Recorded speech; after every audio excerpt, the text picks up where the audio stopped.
Ал алгач кул болчу. Мусулман болгон соң улуу кол башчыга айланды. Ал Европага алгачкылардан болуп ислам туузун сайды.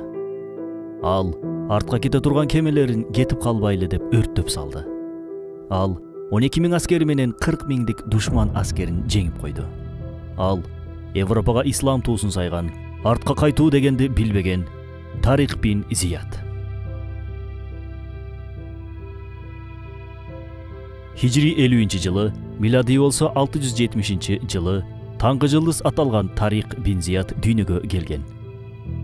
Анын үй бүлөсү ата теги тууралуу маалымат жок. Себеби ал Түндүк Африканын барбарийлер жашаган аймагында жетим чоңойгон.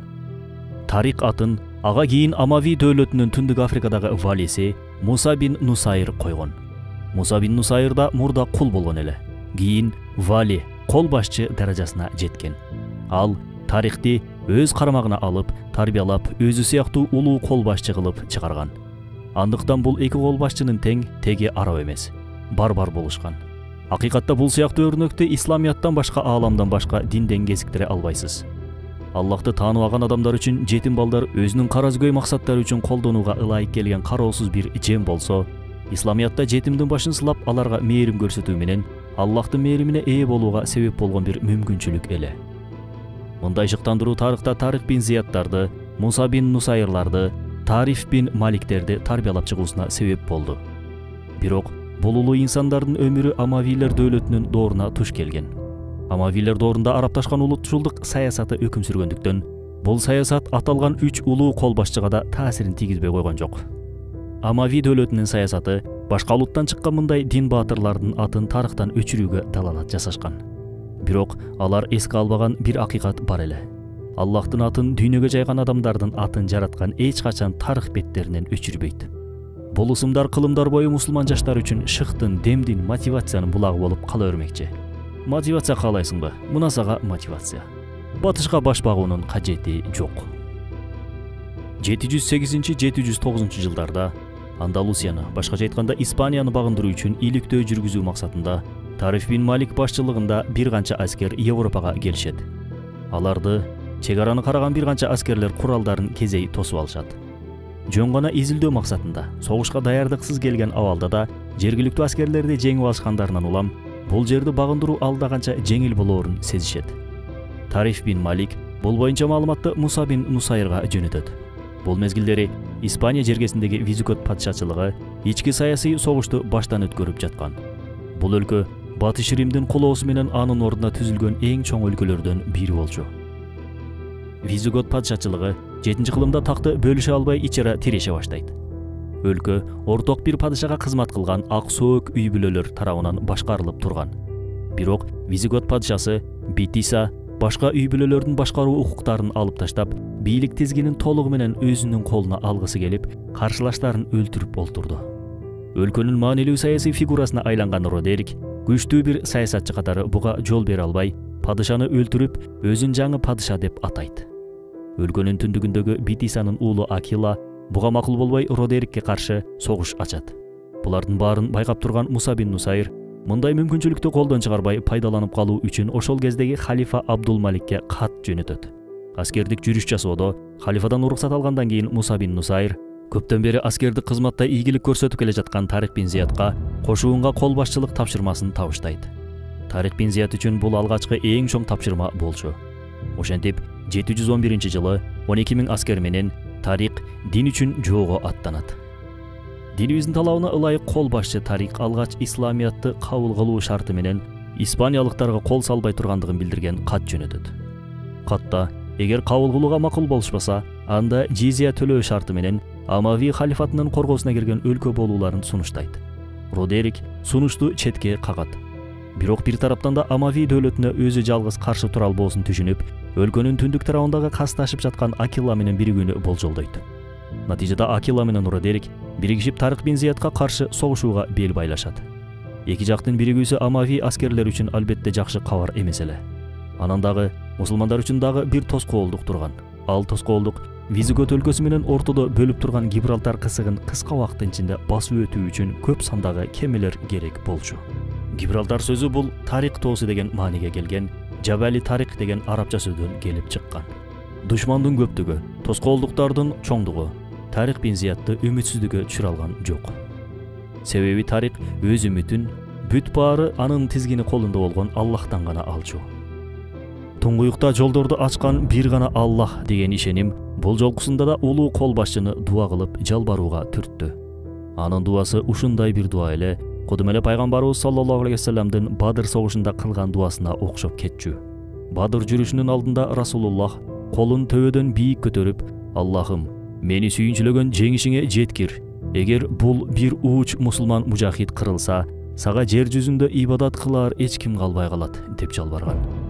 Анткени ошол согуш Курандын айтуусу боюнча ак менен караны, ыйман менен капырчылыкты ажыраткан, барлык менен жоктуктун ортосундагы бир күрөш эле. Тарик бин Зияд да ошондой бир согуштун арапасында тургандыктан Аллахка мактоо жана анын элчисине салаваттарды айтып, ушинтип дуа кылды. Я Рабби, бизди бул жерге алып келген максат бир гана сенин атыңды даңктап, сенин атыңды бул жактарга жайуу экендиги сага белгилүү.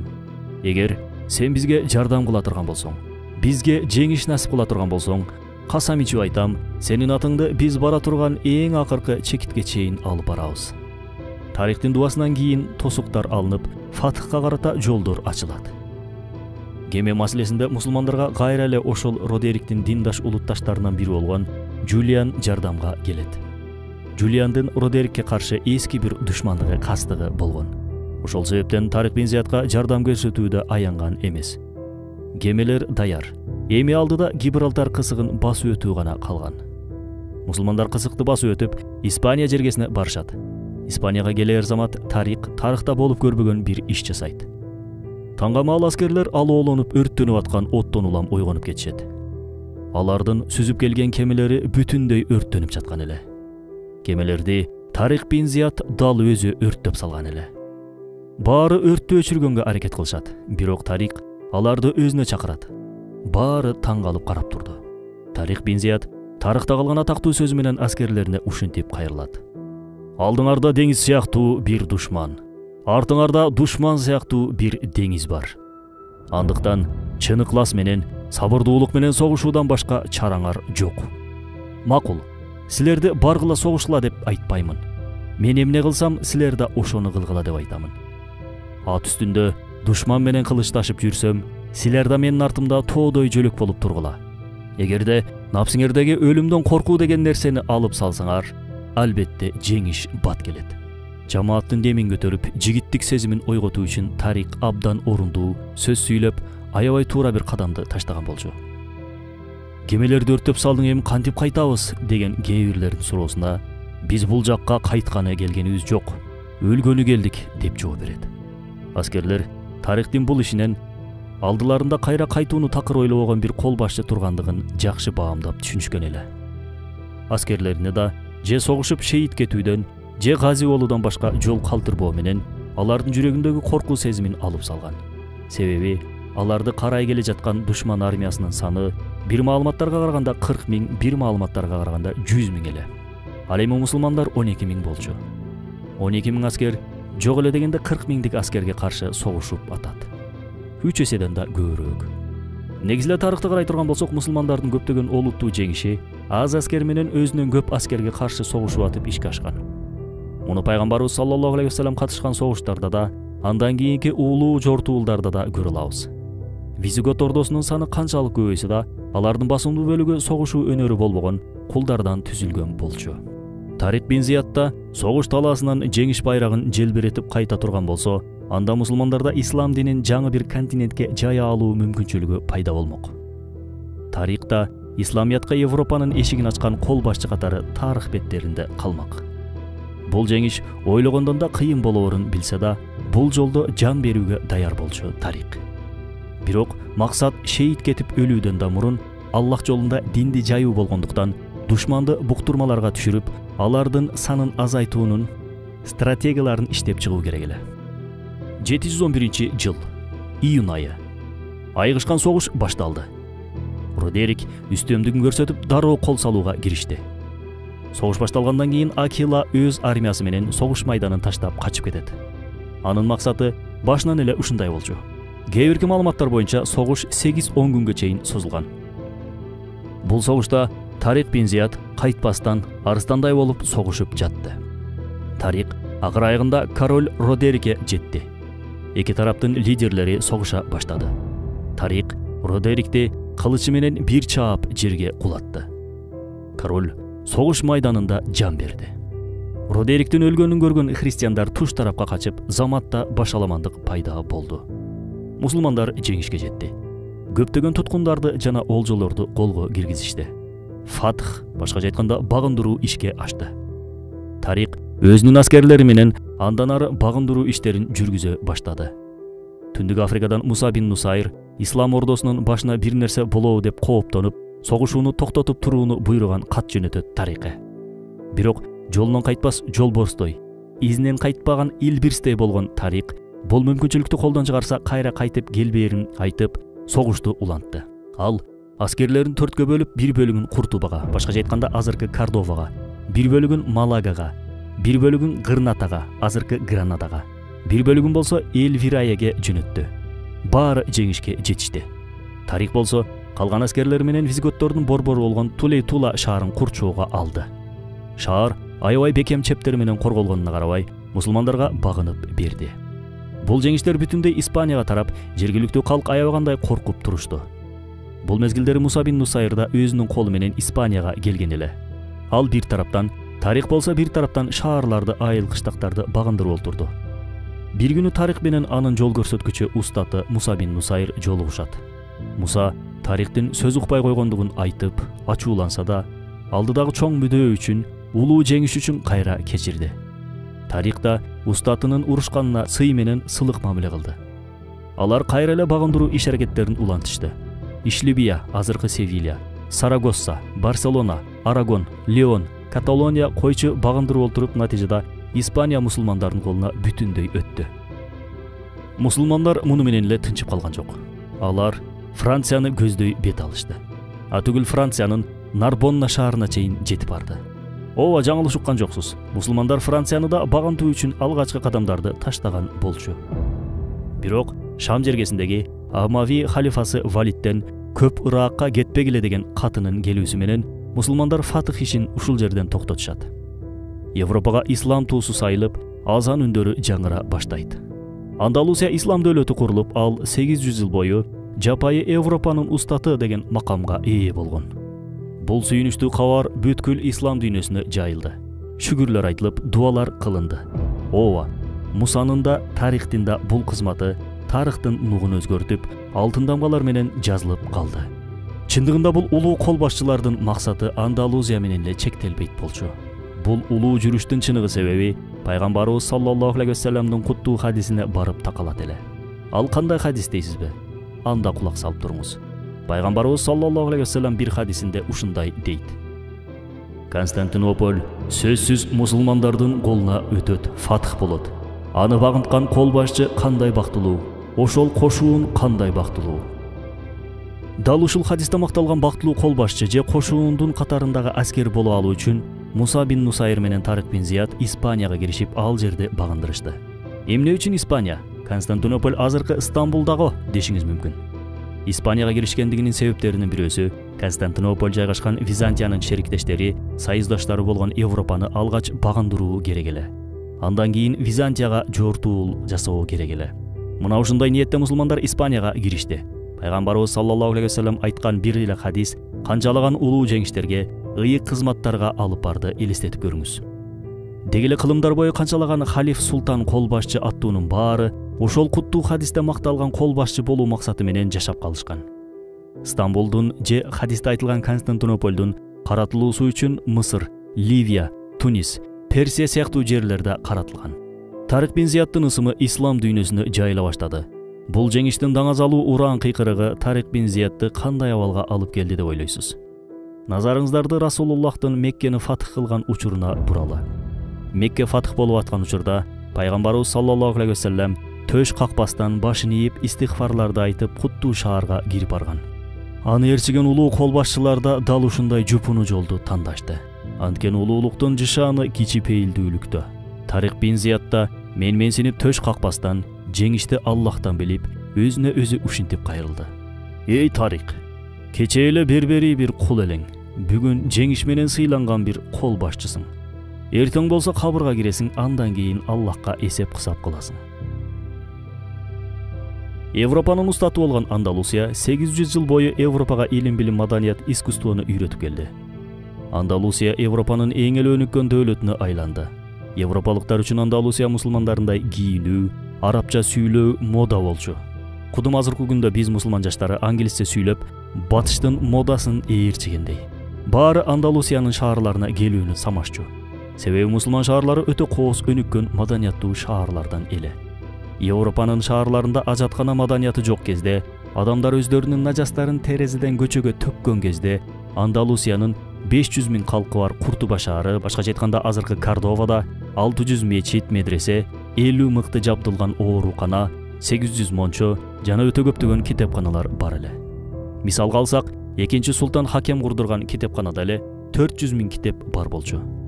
Куртуба шаары болсо дүйнөдөгү алгачкы жарыктандырылган шаарлардан болгон. Түндөсү шаар жапжарык болуп көрккө бөлөнүп турган. Ооба, биз 9-кылымдагы ислам дөөлөтүнүн шаары тууралуу сөз кылып жатабыз. 715-жыл. Адамзат тарыхын өзгөртүп салган Тарик менен Муса Амави дөөлөтүнүн борбору болгон Шамды көздөй жолго чыгышты. Бирок алар Шамга жеткенче Валид бин Абдумалик халифа каза болуп, ордуна бир тууганы Сулайман бин Абдумалик келет. Сулайман Тарик менен Мусанын исламга кылган улуу кызматын баалаган жок. Тескерисинче аларга ачууланып, жаалданып, каарын төктү. Тарик бин Зиядка мамлекеттин кемелерин эмне үчүн өрттөйсүң деген айыптоо коюлду. Улгайып калган Муса бин Нусайрга да каарданды халифа. Муса ажылык милдетин аткаруу үчүн даярданып аткан кезде каза болду. Тарик бин Зиядты болсо үй камагына камашты. Эч бир жумуш да берилбеди, сый мамиледе көрсөтүлбөдү.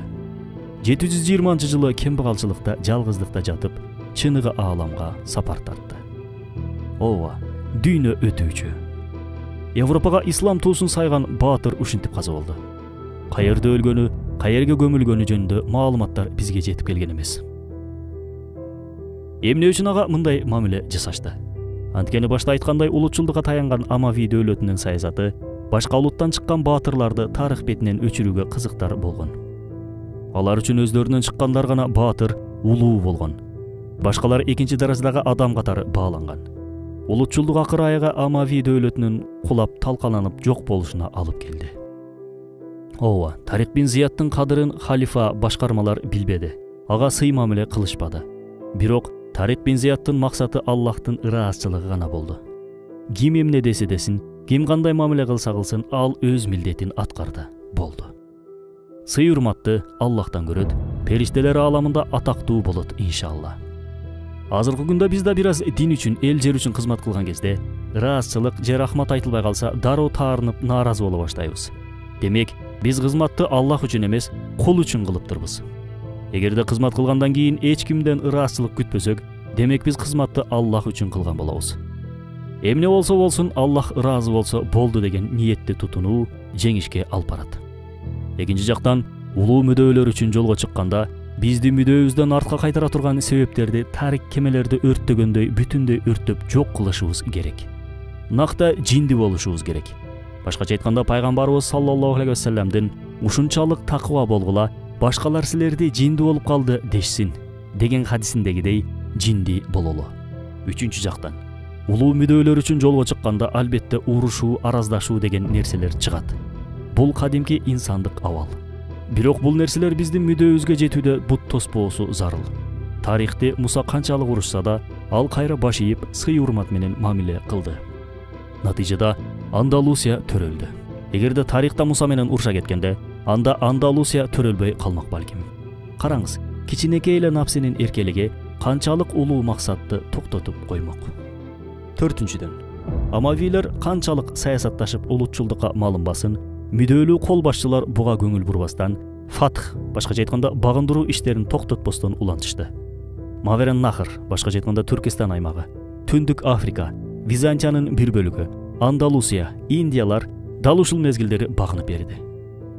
Бизде болор болбос саясий ушак айың менен эртеден кечке убактыбызды кетирип, ар ким менен аялдардай ажылдашып урушуп олтура бербестен колубуздан келген ишти милдетибизди орундатышыбыз керек. Баарын бир саамга токтотуп, өзүбүзгө суроо берели. Менин мүдөм барбы?